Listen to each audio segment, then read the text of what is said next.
చెప్పి వైసీపీ వాళ్ళు మీరు చేస్తున్న అన్యాయాలు కానీ అక్రమాలు కానీ అరికట్టాలంటే సంవత్సరం చాలడంలా. ఎక్కడ చూసినా దోపిడీ, దొంగతనం.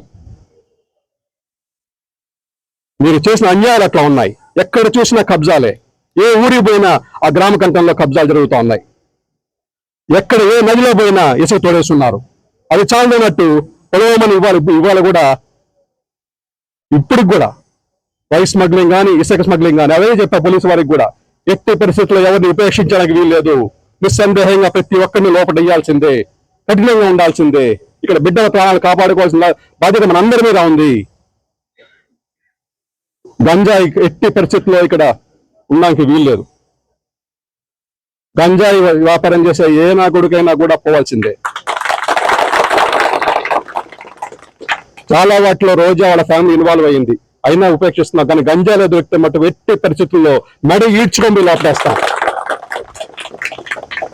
మెడ పట్టుకొని తీసుకెళ్ళి లోపడేస్తాం. మొహమాటం లేదు, వాళ్ళకి ముందే వార్నింగ్ ఇస్తా ఉన్నా.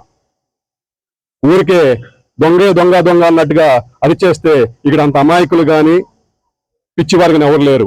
మీ కథ అందరికీ తెలుసు.